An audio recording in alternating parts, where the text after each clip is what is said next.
മനോഹരമല്ലാന്ന് പറഞ്ഞാൽ എന്നെ പറ്റും. ചില ആളുകൾക്ക് ഉണ്ടാക്കണമെന്ന് തോന്നിയിട്ടുണ്ടാവും. ഇവർക്കൊക്കെ ഇങ്ങനെ ചിന്തിക്കാൻ പറ്റുമോ ഞാൻ ആലോചിക്കുന്നത്. ഒന്നും പറയാനില്ല, നന്ദിയുണ്ട്.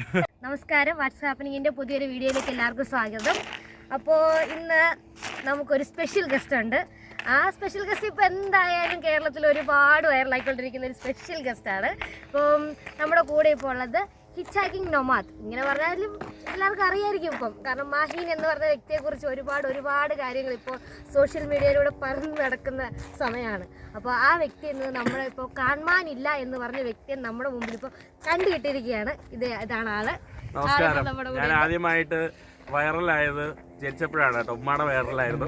പിന്നെ ഇപ്പൊ എല്ലാവരും കുറെ പ്രാവശ്യമായിട്ട് വൈറലാവുന്നുണ്ട്. കണ്ടല്ലോ, കാണാതായ വ്യക്തിനെ ഞാൻ ഇവിടെ കണ്ടുപിടിച്ച് നിങ്ങൾക്ക് മുമ്പിൽ എത്തിച്ചിട്ടുണ്ട്. അപ്പം നിങ്ങൾക്കും എനിക്കും ഒക്കെ ഉള്ള ഒരുപാട് സംശയങ്ങളുണ്ടാവും, ഒരുപാട് ക്വസ്റ്റ്യൻസ് ഉണ്ടാവും നമുക്ക് ചോദിക്കാനായിട്ട്, ഒരുപാട് കാര്യങ്ങളുണ്ടാവും. അതിൽ ഇപ്പം ഞാനിപ്പോൾ ആദ്യമായിട്ട് ചോദിക്കുന്ന ഒരു ക്വസ്റ്റ്യൻ, ഇസ്രായേലിൽ വന്നു കഴിഞ്ഞപ്പോൾ ഉള്ളൊരു എക്സ്പീരിയൻസ്, ഇസ്രായേൽ എന്ന രാജ്യത്തെക്കുറിച്ചുള്ളൊരു അഭിപ്രായം എന്താണ്? മൊത്തത്തിൽ എന്ന് പറയുന്നത് മനോഹരമല്ലാന്ന് പറഞ്ഞാൽ എന്നെ പറ്റും. ഓക്കെ, ഇസ്രായേൽ ആക്ച്വലി എനിക്ക് ഇഷ്ടപ്പെടാൻ കാരണം, ഇസ്രായേൽ എന്ന് പറയുന്നത് ചില ആളുകൾക്ക് ഇഷ്ടപ്പെടില്ല. കാരണം എന്താ പറയുക, ഒരു ഡെസേർട്ടഡ് ആയിട്ടുള്ള ഒരു കൺട്രിയാണ്. ബട്ട് എനിക്കെന്ന് പറയുമ്പോൾ ഡെസേർട്ടഡ് ആയിട്ട് ഉള്ള കൺട്രീസ് എനിക്ക് ഭയങ്കര ഇഷ്ടപ്പെടുന്ന ഒരു വ്യക്തിയാണ്, മനസ്സിലായില്ലേ? ഇപ്പോൾ മിഡിൽ ഈസ്റ്റിലെ മരുഭൂമികൾ എനിക്ക് ഭയങ്കര ഇഷ്ടമാണ്. അപ്പോൾ അതുകൊണ്ട് തന്നെ ഇസ്രായേൽ എന്ന് പറയുന്ന രാഷ്ട്രം, മരുഭൂമി ഞാൻ പക്ഷേ ഇതുവരെയുടെ പോയില്ല, അധികമായിട്ട് ഡ്രൈ ലാൻഡുകൾ പോയി. അപ്പോൾ ആ ഒരു ലാൻഡ്സ്കേപ്പിൽ എനിക്ക് ഇഷ്ടമാണ് ആക്ച്വലി. ഇസ്രായേൽ എന്ന് പറയുന്ന ഒരു മനോഹരിതയിൽ ഇഷ്ടമാണ്. പിന്നെ എങ്ങനെ ഇഷ്ടമെന്ന് പറഞ്ഞാൽ, ഇസ്രായേൽ എന്ന് പറയുന്ന രാഷ്ട്രത്തെ ആളുകൾ തന്നെ ഒരു പരിധി വരെ ഭയങ്കര ഫ്രണ്ട്ലി ആയിരുന്നു, ഹെൽപ്ഫുൾ ആയിരുന്നു. അത് എൻ്റെ ഈ യാത്രകളിൽ ഞാൻ മനസ്സിലാക്കിയ കാര്യമാണ്. ഹെൽപ്ഫുൾ ആൻഡ് ഫ്രണ്ട്ലി ആയിരുന്നു ഇസ്രായേലി പീപ്പിൾ. ഇപ്പം ഈ ഒരു കാരണത്താലും ഇസ്രായേൽ എനിക്ക് ഇഷ്ടപ്പെട്ടു. അതെ, ഇവിടെ വന്നതിന് ശേഷം എന്തേലും, ഇപ്പോൾ ഇസ്രായേൽ ഫ്രണ്ട്ലി ആണ്, പക്ഷേ ഇവിടെ വന്നതിന് ശേഷം ആരെയും എന്തെങ്കിലും രീതിയിലൊരു ബാഡായിട്ട് ബിഹേവ് ചെയ്യുമോ, അങ്ങനെ എന്തെങ്കിലും അനുഭവം ഉണ്ടായിട്ടുണ്ടോ? ഇസ്രായേൽ വന്നതിന് ശേഷം ബാഡായിട്ട് ഇസ്രായേലീസ് ആരും തന്നെ എൻ്റെ അടുത്ത് ബാഡായിട്ടില്ല. Even ഇസ്രായേലിലുള്ള Arabs ബാഡായിട്ടില്ല. പിന്നെ പലസ്തീൻ രാഷ്ട്രത്തിലെ അവരും എൻ്റെ അടുത്ത് ബാഡായിട്ട് ആരും ചെയ്തിട്ടില്ല. ആകെ ചെയ്ത മലയാളികളാണ്. സോറി, മലയാളികൾ എന്ന് പറയുമ്പോൾ അത് അങ്ങനെ ആയിപ്പോവും. എനിക്ക് തോന്നുന്നു ഒരാൾ എന്തോ ആണ്, പിന്നെ ഏതോ ഒരു ചേച്ചി എന്തോ തെറി എന്തോ വിളിച്ചു. അപ്പോ എന്തോ ഒരു കാരണമല്ലാതെ ഒരു ചേച്ചി, അപ്പൊ അങ്ങനെയുള്ള കുറച്ച് കാരണം കൊണ്ട് എനിക്ക് അങ്ങനെ ഒരു വിഷമകരമായി. അപ്പൊ അല്ലാതെ എനിക്ക് പിന്നെ ഈ പറയുന്ന ആളുകളൊന്നും എന്നെ നേരിട്ട് വന്ന് അറ്റാക്ക് ചെയ്തിട്ടോ നേരിട്ട് വന്ന് എന്നെ തെറിയൊന്നും വിളിച്ചില്ല. സോഷ്യൽ മീഡിയയോടുള്ള അക്രമങ്ങൾ മാത്രം. അല്ല, ഞാൻ ചോദിക്കട്ടെ, അപ്പം ഇപ്പോൾ ആ ഒരു വീഡിയോ ഇട്ടു എന്നതിന് പേരിലാണ് ഇവിടെ ഉള്ള ഒരു എന്താ പറയുന്നത്, നമ്മുടെ ഒരു കമ്മ്യൂണിറ്റീനെ അത് ബാധിച്ചോ? അങ്ങനെ നിങ്ങൾ സംസാരിച്ചു, ഇവിടെയുള്ള ജൂയിഷ് പീപ്പിളിൻ്റെ അടുത്ത് നിങ്ങൾ സംസാരിച്ചു, ഞാൻ ഇങ്ങനെ ഒരു വീഡിയോ ഇട്ടു, അത് ഇത്രയും പ്രശ്നമായിട്ടുണ്ടെന്ന് നിങ്ങൾ സംസാരിച്ചിട്ടുണ്ട്? കാരണം എൻ്റെ ഫ്രണ്ട്സ് ജൂയിഷാണ് ഇവിടെ ഉള്ള ഇസ്രായേൽ. കാരണം ഇസ്രായേൽ കൂടുതൽ ജൂയിഷ് ആണല്ലോ. ഓഫ്കോഴ്സ് അറബ്സും ഉണ്ട്, എനിക്ക് ധാരാളം ഫ്രണ്ട്സ് കാരണം അറബ്സും ഉണ്ട് ഇസ്രായേലിൽ. അപ്പോൾ ഞാൻ അവരുടെ അടുത്ത് പറഞ്ഞത് അവർക്കൊക്കെയാണ്, മനസ്സിലായില്ലേ? അവർക്കൊക്കെയാണ്, അവർക്കൊരു പ്രശ്നമില്ലാത്തടത്തുനിന്നാണ് ഇപ്പം നമുക്കിത് ഇത്രയും വലിയൊരു പ്രശ്നമായിട്ട് മാറിയിരിക്കുന്നത്. നമ്മുടെ ഇവിടെ എല്ലാവരും എന്തുകൊണ്ടായിരിക്കും അങ്ങനെ ഒരു ചിന്തിക്കുന്നത്? ഏകദേശം എന്തെങ്കിലും ഐഡിയ ഉണ്ട് അങ്ങനെ എന്തുകൊണ്ടായിരിക്കും അവർ ചിന്തിച്ചിരിക്കുന്നതെന്ന് ഞാൻ ആലോചിക്കുക. ഇവർക്കൊക്കെ ഇങ്ങനെ ചിന്തിക്കാൻ പറ്റുമോ ഞാൻ ആലോചിക്കുന്നത്. ഞാൻ ഒരു ജൂതചട്ടി എന്ന് പറയുന്ന വാക്യം ഉപയോഗിച്ചു, അത് ആക്ച്വലി തെറ്റാണ്. അത് ഒരാളെ എന്താ പറയുക വിഷമിപ്പിച്ചെങ്കിൽ, ഒരു ജൂതമത എന്താ പറയുക ബിലീവേഴ്സിന്, ഒരു ജൂതമതം പിന്തുടരുന്ന ഒരാൾക്ക് അത് വിഷമകരമായിട്ട് തോന്നിയെങ്കിൽ അത് വലിയൊരു തെറ്റാണ്, മനസ്സിലായത്? അതായത് ഒരു മതത്തെയാണ് ഞാൻ അവഗണിച്ച് എന്താ പറയുക മതത്തെ കളിയാക്കി പറയുന്നത് പോലെയാണ്. ബട്ട് കണ്ട കാര്യം ഞാൻ പറഞ്ഞു, എന്നിരുന്നാലും അങ്ങനെ പറയേണ്ട ആവശ്യമില്ല, മനസ്സിലായില്ലേ?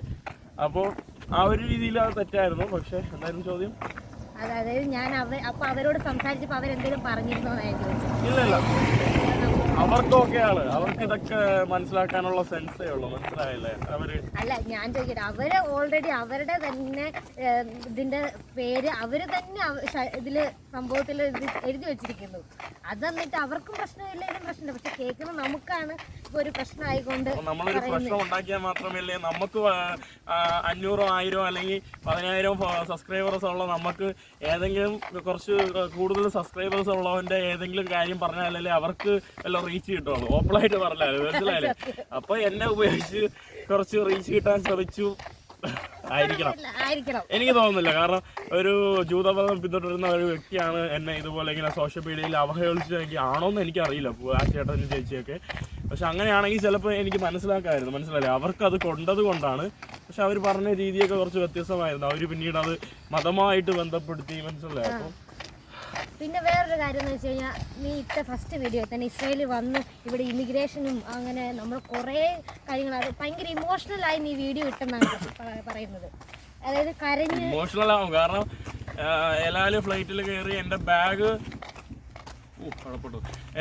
ബാഗ് ആക്ച്വലി അവർ ചെക്കിങ്ങിന് എന്തോ എടുത്തുകൊണ്ട് പോയി. എല്ലാവരും എൻ്റെ ബാഗ് ഫുള്ള് കംപ്ലീറ്റ് തൊളിച്ചു. അതുകൊണ്ട് ഈ സ്ട്രാപ്പില്ല, ഇത് കണ്ടില്ല, ഇതൊക്കെ പൊട്ടി, ക്ലിപ്പൊക്കെ സംഭവം പൊട്ടിപ്പോയി. അപ്പോൾ സ്വാഭാവികമായിട്ട് വിഷമമായിരിക്കും. കാരണം ഞാൻ എൻ്റെ കാശാണ് പോകുന്നത്, എൻ്റെ ബാഗാണ് പോകുന്നത്, അവിടെ കീറി, മനസ്സിലായില്ല. അപ്പോൾ അതിൽ കരഞ്ഞത്, അല്ലാതെ എന്നെ ഒരു ചെക്കിങ്ങിന് പിടിച്ചെന്ന് പറഞ്ഞ കാരണമല്ല. എന്നെ താലിബാൻ പിടിച്ചുകൊണ്ടുപോയി ഇടിച്ചിട്ടുള്ള ആളാണ്. അപ്പോഴേ ഞാൻ നിന്ന ആളാ, മനസ്സിലായില്ലേ. പിന്നെ ഒരു യൂട്യൂബർ, ഒരു മലയാളി, ഒരു പുള്ളി പറഞ്ഞിരുന്നു, മാഹിനോട് ഇവിടെ വരുന്നതിന് മുമ്പ് ഇവിടുത്തെ സാഹചര്യങ്ങളെല്ലാം ഞാൻ പറഞ്ഞിരുന്നതാണ്, എല്ലാം പറഞ്ഞു, എന്നിട്ടും മാഹിൻ അത് കേൾക്കാൻ മനഃപൂർവ്വം ചെയ്തതാണെന്നൊരു വീഡിയോ ഇട്ടിരുന്നു ഒരു പുള്ളി. എൻ്റെ അടുത്ത് ഈ പറഞ്ഞ ചേട്ടൻ, സത്യമുണ്ടോ? പുള്ളിയുടെ അടുത്ത് സംസാരിച്ചപ്പോൾ സാധാരണയായിട്ട് ഈ സ്ഥലങ്ങളിലെല്ലാം പോകണം, യാത്ര ചെയ്യൂ, ഏതോ ഒരു കല്ലറകൾ അതൊക്കെ പറഞ്ഞു തന്നിരുന്നു. എമിഗ്രേഷൻ കുറേ നേരം ഉണ്ടാവും. അതെനിക്കും അറിയാം. ചേട്ടൻ പറഞ്ഞു തന്നു, ഓക്കെ, ചേട്ടൻ പറഞ്ഞു തന്നു, താങ്ക് യു. പക്ഷെ ആ കാര്യങ്ങളെല്ലാം എനിക്കും അറിയാം. അല്ലാതെ ചേട്ടൻ ഒരിക്കലും എൻ്റെ അടുത്ത് പറഞ്ഞില്ല, പോയിട്ട് ആ ജൂത മാർക്കറ്റിൽ ജൂത ചട്ടിയുണ്ട്, അത് പോയിട്ട് അങ്ങനെ വീഡിയോ ഇടരുതെന്നൊന്നും എൻ്റെ അടുത്ത് പറഞ്ഞില്ല. അപ്പോൾ ഞാനത് മനഃപൂർവ്വമല്ല, അത് അപ്രതീക്ഷിതമായിട്ട് മാർക്കറ്റിൽ കണ്ടു. പിന്നെ ഒരു തംബ്നെയിൽ ക്ലിക്ക് ബൈറ്റ്, മനസ്സിലായില്ലേ, അതിട്ടു, മനസ്സിലായില്ലേ. ഇപ്പൊ ഇസ്രായേലിലേക്ക് വന്നപ്പോൾ താങ്കൾ വേറൊരു മതവിഭാഗത്തിൽപ്പെട്ട ഒരാളായതുകൊണ്ടാണോ ഇത്രയും സൈബർ അറ്റാക്കുകൾ താങ്കൾ നേരിടുന്നത്? വേറെ പറയുമ്പോൾ ഏതാണ് മുസ്ലിം എന്നൊരു? തീർച്ചയായിട്ടും ഇല്ല. കാരണം ഇപ്പോൾ ലോകത്ത്, അതായത് മുസ്ലിമും ജൂതന്മാരും, മുസ്ലിം യഹൂദികളാണല്ലോ ലോക ശത്രുക്കളായിട്ട് കാണുന്നത്. അപ്പോൾ സ്വാഭാവികമായിട്ടും ഒരു മുസ്ലിം വ്യക്തി ഈ ഒരു രാജ്യത്ത് വരുന്ന എന്തെങ്കിലും നെഗറ്റീവ് പറയുമ്പോൾ അത് ഓഫ്കോഴ്സ് അത് ഇതാവല്ലോ. ഇപ്പം ഞാനൊരു മുസ്ലിമായിട്ട് മുസ്ലിം രാഷ്ട്രങ്ങളിൽ പോയിട്ട് ഞാൻ നെഗറ്റീവ് പറഞ്ഞിട്ടുണ്ട്, നല്ലതിനോടൊപ്പം തന്നെ. അപ്പോൾ പ്രശ്നമില്ല. പക്ഷെ അത് ചിലപ്പോൾ ഏതെങ്കിലും ആ മുസ്ലിം പോയിട്ട് മുസ്ലിം രാഷ്ട്രത്തിൽ നെഗറ്റീവ് പറഞ്ഞാലും ചിലപ്പോൾ അത് ബാധിക്കുമായിരിക്കും. അപ്പോൾ ആ ഒരു രീതിയിൽ ഓഫ്കോഴ്സ് അതല്ല, ഞാനിപ്പോൾ അങ്ങനെ തന്നെ വീഡിയോ ഇട്ടിട്ടുണ്ടല്ലോ, മുസ്ലിം രാജ്യത്ത് പോയിട്ട് അവിടുത്തെ ഇപ്പോൾ ഒരു എക്സാമ്പിൾ പറഞ്ഞാൽ മറ്റേ അഫ്ഗാനിസ്ഥാന്റെ വീഡിയോയ്ക്കകത്ത് മറ്റേ അത് കാണിച്ചിട്ട് മറ്റേ തീവ്രവാദികളുടെ മുസ്ലിം കൺട്രി അപ്പൊ അങ്ങനെ കാണിക്കുമ്പോൾ അന്നേരം ഉണ്ടാവാത്ത ഒരു നെഗറ്റീവ് ഇപ്പോൾ ഉണ്ടായത് ഒരു ശരിക്കും ഒരു നെഗറ്റീവ് ഉണ്ടായത് ചില ആളുകൾക്ക് ഉണ്ടാക്കണമെന്ന് തോന്നിയിട്ടുണ്ടാവും. ചിലപ്പോൾ അവരുടേതായിട്ടുള്ള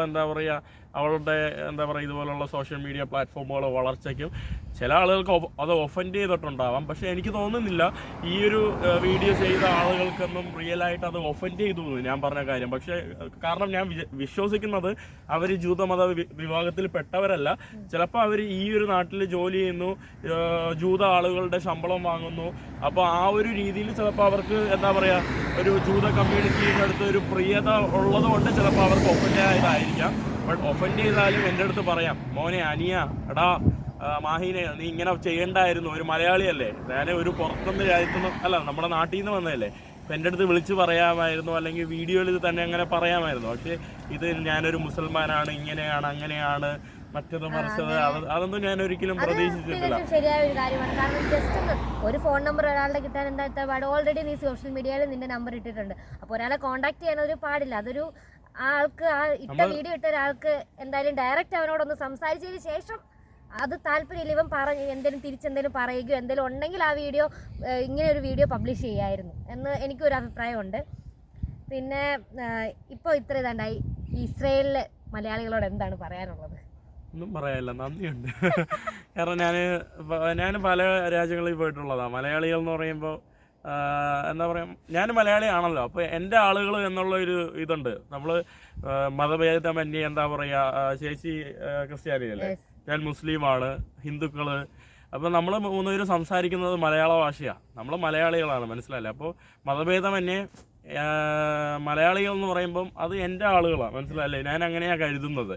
ഇപ്പോൾ ഒരു രാജസ്ഥാനിയെ കണ്ടാൽ പോലും എനിക്ക് ഒരടുപ്പം തോന്നില്ല. കാരണം പുള്ളിക്കാരി രാജസ്ഥാനി കഴിക്കുന്ന റൊട്ടി അങ്ങ് പാകിസ്ഥാനി പോയാലും കഴിക്കും, മനസ്സിലായില്ല. അപ്പോൾ അത് അവരുടെ ഒരു കൾച്ചർ. അവർ ഒരു വേണമെങ്കിൽ ഒരു ഇസ്ലാമാബാദുകാരനും ഡൽഹിക്കാരനും ഒരു സഹോദരങ്ങളാവാം, പക്ഷേ ഒരു ഇസ്ലാമാബാദുകാരനോ അല്ലെങ്കിൽ ഡൽഹിക്കാരനും മലയാളികളും ഒരു സഹോദരന്മാരല്ല.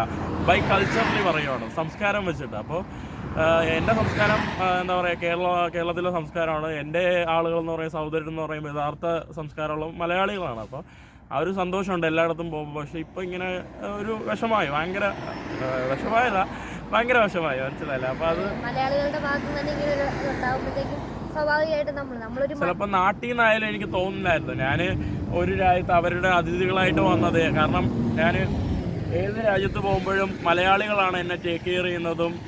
എനിക്ക് ധാരാളം ലോക്കൽ ഫ്രണ്ട്സ്, പ്രാദേശികമായിട്ടുള്ള ഫ്രണ്ട്സ് പലയിടത്തും ഉണ്ട്. എന്നിരുന്നാൽ പോലും എന്താ പറയുക, മലയാളികൾ ഒരു രീതിയിൽ കെയർ ചെയ്യും. എപ്പോഴും പോയാലും വിളിക്കും, വരൂ, ആഹാരം കഴിക്കുക എന്നൊക്കെ പറയാറുണ്ട്, മനസ്സിലായില്ലേ. അപ്പോൾ ഇപ്പോൾ എനിക്ക് അങ്ങനെയല്ല സംഭവിച്ചത്, മനസ്സിലായില്ലേ. എനിക്ക് തോന്നുന്നു ഒരു ചേച്ചി, എൻ്റെ ഇത്താടെ അല്ല, എനിക്ക് തോന്നുന്നു എൻ്റെ ഉമ്മാടെ വയസ്സിൽ നിന്ന് ഒരു 10 വയസ്സ് മാത്രമേ ഇളയത് കാണുള്ളൂ. ആ ഒരു ആൻറ്റിയോ ഒരു ചേച്ചിയോ, ചേച്ചിയൊക്കെ തെറി വിളിക്കുവാണ്. അപ്പോൾ അതൊക്കെ എങ്ങനെ തോന്നുന്നു, നിന്നെ കണ്ടാൽ കർണ അടിച്ചു പൊട്ടിക്കുന്നതെന്നൊക്കെ പറയുമ്പോൾ അത് എനിക്കൊരു അക്സെപ്റ്റ് ചെയ്യാൻ പറ്റില്ല. ഞാനൊരു വ്യക്തിയുടെ അടുത്ത് അങ്ങനെ പറയില്ല, മനസ്സിലായില്ലേ. എനിക്കങ്ങനെ പറയാൻ പറ്റില്ല. അപ്പോൾ അതൊക്കെ എനിക്കെന്തോ പോലെ, മനസ്സിലായില്ലേ. അതായത് സൈബർ ബുള്ളിങ് ഞാൻ മുമ്പ് നേരിട്ടിട്ടുണ്ട്, പക്ഷെ ഇങ്ങനെ ഇത്രയും മാനസികമായിട്ട് ഏറ്റത് ഇപ്പം മാത്രമാണ്, മനസ്സിലായില്ല. ശരിക്കും പറഞ്ഞത് എത്രാമത്തെ കൺട്രിയാണ്? ഇപ്പോൾ 56ാമത്തെ കൺട്രിയാണ്. ഇത്രയും രാജ്യങ്ങളിൽ പോയിട്ട് ഏത് രാജ്യമാണ് ഏറ്റവും ഫ്രണ്ട്ലി ആയിട്ടും ഏറ്റവും കംഫർട്ട് സോൺ എന്നൊരു സംഭവം ഉണ്ടാവുമല്ലോ തോന്നിയത്? കംഫർട്ട് ഓക്കെ, ഫ്രണ്ട്ലി കംഫർട്ട് രണ്ടും വേറെയാ. കംഫർട്ട് തോന്നിയത് എനിക്ക് Iran one of the favourite കൺട്രിയാണ്. അവിടെ എനിക്ക് ചെറുതായിട്ട് കംഫർട്ട് തോന്നിയിട്ടുണ്ട് ആളുകളുടെ ഇടയിൽ. കാരണം അവർ ഇറാനിയൻസിൻ്റെ കൾച്ചർ പോസിറ്റീവ് കൾച്ചറാണ്. പക്ഷേ അതേസമയം എനിക്ക് ഏറ്റവും ഇഷ്ടപ്പെട്ട ആളുകളുടെ എന്നാണെങ്കിൽ എനിക്കിപ്പം അഫ്ഗാനിസ്ഥാനിലെ ആളുകൾ എനിക്ക് ഭയങ്കര ഇഷ്ടമാണ്. കാരണം അവർ ഭയങ്കര ഇതാണ്. പക്ഷേ അവരുടെ ഇടയിൽ ജീവിക്കാൻ ഭയങ്കര കംഫർട്ടബിൾ അല്ല. അവരുടെ കൾച്ചർ കുറച്ച് വ്യത്യസ്തമാണ്, മനസ്സിലായേ. ഇപ്പോൾ പോർഷ്യൻസ് കുറച്ച് കംഫർട്ടബിൾ ആയിട്ടുള്ള ആൾക്കാരാണ്, ഫ്രണ്ട്ലി ആണ്, ഹോസ്പിറ്റബിൾ ആണ്. പിന്നെ പിന്നെ ഇപ്പം എനിക്ക് തോന്നുന്നു ഇസ്രായേലിലുള്ള ആളുകളും ഇസ്രായേലീസ് എന്ന് പറയുമ്പോൾ ഞാൻ അറബ് ഇസ്രായേലീസിനെ പറയുന്നില്ല, അല്ലാതെ ജൂയിഷ് ഇസ്രായേലീസ് ആക്ച്വലി എനിക്ക് തോന്നുന്നു അവരുടെ ഇടയിൽ ജീവിക്കാൻ വളരെ കംഫർട്ടബിൾ ആണ്, മനസ്സിലായില്ലേ. അവർ ഫ്രണ്ട്ലി ആണ്, കംഫർട്ടബിൾ ആണ്, അവരുടെ കൾച്ചർ കാരണം, മനസ്സിലായില്ലേ. ഈ ജൂയിഷ് കൾച്ചറുമായിട്ട് നമ്മുടെ മുസ്ലിം, ക്രിസ്ത്യൻ എല്ലാ കൾച്ചറും ഏകദേശം ഒരേപോലെയാണ്. മതത്തിന്റെ സംസ്കാരമാണോ? അതായത് എനിക്ക് തോന്നുന്നു ജ്യൂസും മുസ്ലിംസും ഓൾമോസ്റ്റ് സെയിം ആണ്. അവരുടെ പ്രാർത്ഥനകളായാലും അവരുടെ കുറെ നിയമങ്ങൾ, ഇപ്പൊ ഹലാല്, ഇവര് കൊഷർ. അപ്പോ ജൂതക്കാരും ഈ മുസ്ലിംസും, യഹൂദരും മുസ്ലിംസും എനിക്ക് തോന്നുന്നു അവരുടെ മത നിയമങ്ങളും എല്ലാം സെയിം ആണെന്ന് തോന്നുന്നു. കാരണം ക്രിസ്ത്യൻസിൽ അവരുടെ പിന്നീട് രണ്ടാമത്തെ ഇത് വന്നല്ലോ,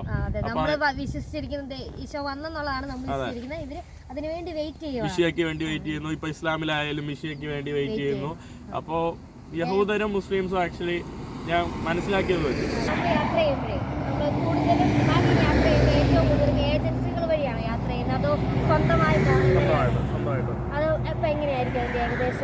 അത് ഡിപ്പെൻസ്. ഇപ്പൊ ചില രാഷ്ട്രങ്ങൾ നമ്മൾ നേരെ പോയാൽ നമുക്ക് വിസ കിട്ടും. ഇപ്പൊ ജോർദാന്, ഇസ്രായേൽ എന്ന് പറയുമ്പോൾ നമ്മൾ ഇസ്രായേലിനൊക്കെ ഡോക്യുമെന്റ്സ് തയ്യാറാക്കി നമ്മൾ നേരെ പോയിട്ട് ഡോക്യുമെന്റ്സ് കൊടുക്കുക. ചിലപ്പോൾ എനിക്ക് വേണ്ടി ഒരു ഇന്റർവ്യൂ ഉണ്ടായിരുന്നു, എൻ്റെ ഒരു കേസ് ആയതുകൊണ്ട്. അപ്പോൾ ഇന്റർവ്യൂ കൊടുത്തു, പിന്നെ വിസ കിട്ടി. ചില രാജ്യങ്ങൾ നമ്മൾ അപ്പോയിൻമെന്റ് ഓൺലൈനിൽ എടുക്കണം, ചില രാജ്യങ്ങളിൽ അപ്പോയിൻമെന്റ് എടുത്തിട്ട് നമ്മൾ കുറേ ഡോക്യുമെന്റ്സ് തയ്യാറാക്കണം, എന്നിട്ട് കൊണ്ടുകൊടുക്കണം. ചില രാജ്യങ്ങൾ നമ്മൾ ഓൺലൈൻ ലീവ് വിസ. അപ്പോൾ അത് ഓരോ എല്ലാം ഞാൻ തന്നെയാണ് ചെയ്യാറ്. നമ്മൾ ഇപ്പോൾ ഡയറക്റ്റ് ഇങ്ങനെ ഏജൻസി വഴി കൊടുക്കുന്നതാണോ നമ്മൾ ഡയറക്റ്റ് എടുക്കുന്നതാണോ നമുക്ക് ഏറ്റവും? നമുക്ക് ഡയറക്റ്റ് ഇപ്പോൾ നമ്മളിപ്പോൾ സ്റ്റഡി അബ്രോഡ് പല ആളുകളും ചെയ്യുന്നുണ്ട്. നമുക്ക് സ്റ്റഡി അബ്രോഡ് ആയാലും നമുക്ക് സ്വന്തമായിട്ട് ചെയ്യാവുന്നതേ ഉള്ളൂ. പക്ഷേ ലാക്ക് ഓഫ് ഇൻഫർമേഷൻ, നമ്മൾ ഇൻഫർമേഷൻ ഇല്ലാത്തത് കൊണ്ടാണ് പല ആളുകളും ഇങ്ങനെ ചെയ്യാത്തത്. പിന്നെ എനിക്ക് ഏജൻസി ആയിട്ട് ചെയ്യാനായിട്ടുള്ള പൈസ ഇല്ല, മനസ്സിലായില്ലേ. അതായത് ടൂറിസ്റ്റ് വിസയ്ക്ക് അത്ര കൂടുതലാവില്ല. എന്നാലും ഇപ്പം നിങ്ങൾക്ക് ഏജൻസി ചെയ്യുന്നതാണ് ബെറ്റർ. കാരണം ബെറ്റർ എന്നല്ല, നിങ്ങൾക്ക് അറിയാമെങ്കിൽ സ്വന്തമായിട്ട് ചെയ്യാം, അങ്ങനെ ജോലി വാങ്ങിയതുണ്ടോ. പക്ഷെ നിങ്ങൾക്ക് ജോലി തരുന്നത് ചില ഏജൻസികളല്ലേ, അപ്പോൾ അതൊക്കെ കൊണ്ടാണ്. അല്ലെങ്കിൽ ഇപ്പോൾ ഡയറക്റ്റ് എല്ലാം ചെയ്യുന്നതാണ് നല്ലത്. പിന്നെ എനിക്ക് ഡയറക്റ്റ് ചെയ്താൽ മാത്രമേ എൻ്റെ കാര്യം മുന്നോട്ട് പോകുള്ളൂ. ഭയങ്കര ഞാൻ ചോദിക്കട്ടെ, വേറൊരു ക്വസ്റ്റ്യൻ ആണ്, എല്ലാവർക്കും ഡൗട്ടാണ്. മാഹിന് ഇത്ര സബ്സ്ക്രൈബേഴ്സ് ഉണ്ട്, ഇത്ര വ്യൂസ് ഉണ്ട്, ഒരുപാട് യൂട്യൂബ് എത്ര പൈസ കിട്ടുമെന്നല്ലേ, അത് മാത്രം ചോദിക്കരുത്. അത് മാത്രം ചോദിക്കരുത്. പക്ഷെ ചേച്ചിക്ക് അറിയാലോ, ചേച്ചി ഉദ്ദേശിച്ച പൈസ എന്റെ എത്ര 1/3 പോലും ഇല്ലത്. എനിക്ക് എന്നെ കാണിച്ചു തന്നിട്ടുണ്ട്, പക്ഷെ നിങ്ങളെ ഞാനത് കാണിച്ചു തരാൻ എനിക്ക് പറ്റത്തില്ല, അതുകൊണ്ടാണ്. പക്ഷെ എന്നെ കാണിച്ചു തന്നിരുന്നു. എന്നാലും ഞാൻ എല്ലാവർക്കും ഉള്ള ഡൗട്ടാണ്, നമ്മളിപ്പോ യൂട്യൂബേഴ്സ് എന്ന് പറഞ്ഞു കഴിഞ്ഞാൽ ഭയങ്കര വരുമാനം, ഭയങ്കര ഇത് ഇവൻ അങ്ങനെയാണ്, എന്നിട്ടാണ് ഇവൻ ഇങ്ങനെ ഇത് ചെയ്യുന്നതെന്നൊക്കെയാണ് സോഷ്യൽ മീഡിയയിൽ ഇങ്ങനെ പറയുന്നത്. അപ്പൊ നമ്മുടെ പാഷന് വേണ്ടി മുന്നോട്ട് പോകുന്നത് മനസ്സിലായല്ലേ. ക്ഷണം സ്വീകരിച്ച് ഞങ്ങളുടെ അടുത്ത് വന്നതിന് ഒരുപാട് കുറെ നാളത്തെ ആഗ്രഹമായിരുന്നു കേട്ടോ, മാഹിനെ കാണണം, യാത്രകളെ കുറിച്ചൊക്കെ അറിയണം എന്നുള്ളത്. അപ്പോൾ ഒരുപാട് സന്തോഷം. അപ്പൊ ഞങ്ങള് മാഹിനെ വിട്ട് എനിക്ക് പുട്ടും ചിക്കൻ കറിയും ഇന്നലെ നെയ്ച്ചോറും ഇതൊക്കെ തന്ന് സഹായിച്ച ചേച്ചിയുടെ ചാനലിന്റെ പേരെന്താ പറഞ്ഞത്, വാട്സാപ്പ് ലിങ്കിൽ ഞാനൊരു വലിയ നന്ദി അറിയിക്കുകയാണ്. വാട്സാപ്പ് ലിങ്ക് എല്ലാവരും സബ്സ്ക്രൈബ് ചെയ്യുക, ബെൽ ബട്ടൺ അമർത്തുക. പിന്നെന്താ, അത്രേ ഉള്ളൂ. പിന്നെ ക്യാമറാമാൻ ഷിൻജോ ചേട്ടൻ്റെ അടുത്ത് വലിയൊരു നന്ദി. പിന്നെ അനിത ചേച്ചി അപ്പുറത്ത് ഫാമിൽ പോയിരിക്കുകയാണ്. അനിത ചേച്ചിയുടെ കശുവണ്ടിയൊക്കെ ഭയങ്കര ടേസ്റ്റ് ആയിരുന്നു. ഓക്കെ, അപ്പോൾ എന്തായാലും താങ്ക് യു. നെച്ചോറായിരുന്നു കേട്ടോ ഇന്നലെ, നെച്ചോറും ചിക്കൻ ഫ്രൈയും. അപ്പൊ എന്നെ ഹോസ്റ്റ് ചെയ്തതിൽ സന്തോഷം. താങ്ക് യു കേട്ടോ, എന്നെ ഇൻവൈറ്റ് ചെയ്തതിൽ, ആത്മാർത്ഥ ഹൃദയത്തോടെ എന്നെ ഇൻവൈറ്റ് ചെയ്തതിൽ നന്ദി. Bye bye. ശരി.